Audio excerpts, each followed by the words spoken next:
송석덕화 보살님 사리탑의 전설. 지금으로부터 약 100년 전쯤 진주 연화사라는 절에 송선덕화라는 불자님이 있었습니다.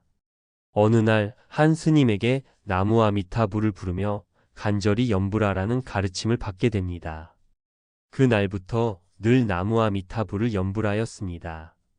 얼마나 연불을 열심히 하는지 길을 가도 나무 아미타불 앉아서도 나무 아미타불 일을 할 때도 나무 아미타불 심지어는 누가 불러도 나무 아미타불이라고 대답할 정도였습니다. 몹시도 가난한 살림인데 절에 불공이 있으면 와서 거들어주고 떡 부스럭이나 얻어다 아이들 먹이는 이런 형편입니다. 그렇게 가난하게 살면서도 나무 아미타불을 자나 깨나 연불하고 또 연불하였다고 합니다. 연세가 90이 되었을 때 갑자기 진주 시내 이웃들과 불자들을 일일이 찾아다니며 이렇게 말씀했다고 합니다. 내가 나흘 뒤에 저녁을 먹고서 어둑해질 때 가겠으니 부디 연불 잘 하십시오. 나는 먼저 극락세계 가니까 거기 가서 만납시다. 이런 말을 듣고는 사람들이 다들 괴이하게 여기며 아마도 나이가 많이 드셔서 정신이 조금 이상하게 되셨나 보구나라고 생각했습니다.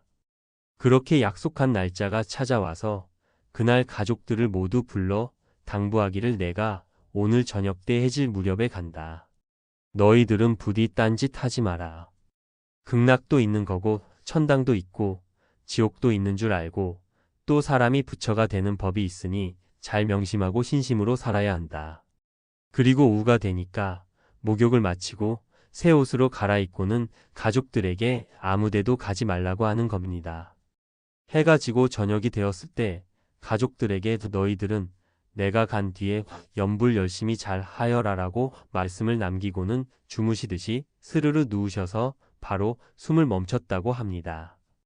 가족들이 그 모습을 직접 보며 모두 놀라는데 더욱 놀라운 일이 생깁니다. 갑자기 마을 사람들이 집에 몰려든 겁니다. 할머니가 세상을 떠나시고 얼마 후에 그 집에서 빛이 뿜어져 나오는 방광을 해서 마을 사람들이 불이 난 줄 알고 불을 끄려고 몰려든 겁니다.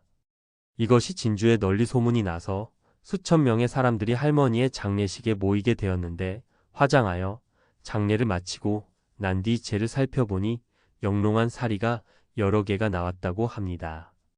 그 자리에 있던 불자들이 모두 감탄하고 기뻐하며 화주를 모아 진주 연화사에 사리탑을 모셨다고 하니 지금도 송선덕화 불자의 사리탑이 우뚝 서 있습니다. 요새 사람들 입장에서 참 믿기 어려운 이야기입니다. 하지만 그 당시 진주 불자들이 모두 목격하였고 불교계의 큰 스승이었던 청담 스님께서도 진주 고향 사람들에게 직접 전해 들은 사실이라고 합니다. 오죽하면 일반 머리 기른 제가 신자의 사리탑을 신도들이 시주를 모아 절에다가 모셨겠습니까? 불법은 참으로 불가사의한 묘한 도리가 있습니다. 우리도 송선덕화 불자의 모습을 본받아야 합니다. 평범한 머리 기른 여인이요. 가난하고 배운 바도 별로 없는 노파였지만 가정 속에서 일을 하며 오직 간절하게 정성스럽게 연불하여 이와 같은 큰 공덕을 성취하였습니다. 옛 큰 스님의 말씀이 떠오릅니다. 하지 않는 것이지 못하는 것이 아니다. 수행도 습관입니다. 기도도 습관입니다. 좋은 선업의 습관이 쌓이고 쌓여 공덕의 힘이 우리를 깨달음의 길로 인도해 줍니다. 현대인들이 아무리 복잡하고 바쁜 삶을 살고 있지만 자투리 시간을 이용하여 얼마든지 연불하고 수행할 수 있습니다. 걸을 때도 연불이요. 차 탈 때도 연불이요. 일하다가 잠깐 쉴 때에도 연불합니다. 지금 이 순간 마음속으로 연불을 해보세요. 바로 지금부터가 시작입니다. 작은 물방울이 떨어져 바위를 뚫듯이 한 생각 연불이 모이고 모여 큰 무량 공덕을 완성하게 됩니다. 그저 꾸준히 묵묵히 정진할 뿐입니다. 지장경에 이런 말씀이 있습니다. 중생이 깨달음을 얻지 못하는 것은 업의 힘이 가로막기 때문이다. 우리 중생들이 시작 없는 먼 윤회의 흐름 속에서 지금까지 몸과 말과 생각으로 수많은 업의 에너지를 만들었습니다. 자신이 만든 업의 습관을 업습이라고 부릅니다. 그런데 우리 중생은 좋은 수행의 업습보다는 탐진치 삼독과 번뇌망상의 업습이 더욱 강합니다. 그래서 자꾸 닦아야 합니다. 자꾸 닦고 좋은 수행의 습관을 지어야 합니다. 불교에 수많은 수행 방법이 있습니다. 참선, 명상, 사마타, 윗바사나, 연불, 주력, 경전, 독송, 사경 등 좋은 수행법이 참 많습니다. 어떤 수행을 하든지 자신에게 잘 맞는 수행법을 선택해서 꾸준히 닦아야 합니다. 자연스럽게 흘러나올 정도로 수행의 습관이 이루어져야 합니다. 불자님들이 이런 질문을 많이 합니다. 스님, 수행이 잘 안 돼요. 집중이 잘 안 돼요. 너무 어려워요. 늘 이렇게 대답을 드립니다. 맞습니다. 어렵습니다. 원래 처음에는 잘 안 되는 겁니다.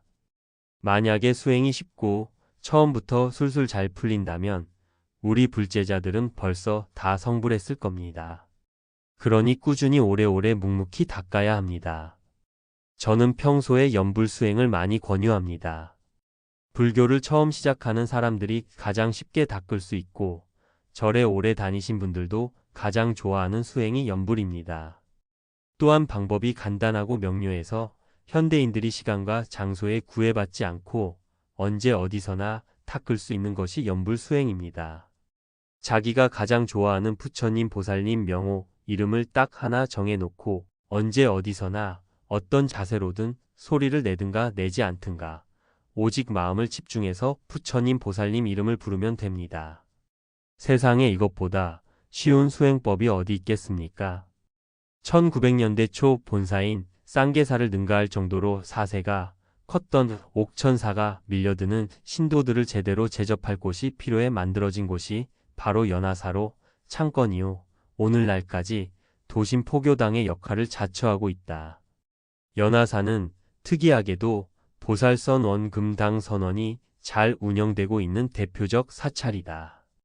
보살들의 수행정진 도량으로 유명한 이곳은 초창기부터 여러 큰 스님들이 주석하며 이어온 수행 가풍으로 항상 30명 정도의 보살들이 정진을 계속하고 있는데 그 정진의 정도가 하도 깊어 스님들도 혀를 내두를 정도라고 한다. 연화사 도량에 가면 부도가 이기 있는데 스님의 것이 아닌 보살의 부도이다. 이 부도는 이곳에서 공부한 보살들이 입적하면서 남긴 정진의 결과물인데 공부의 깊이가 상당했을 뿐 아니라 불자들의 귀감이 되어 이곳에 모셨다고 한다.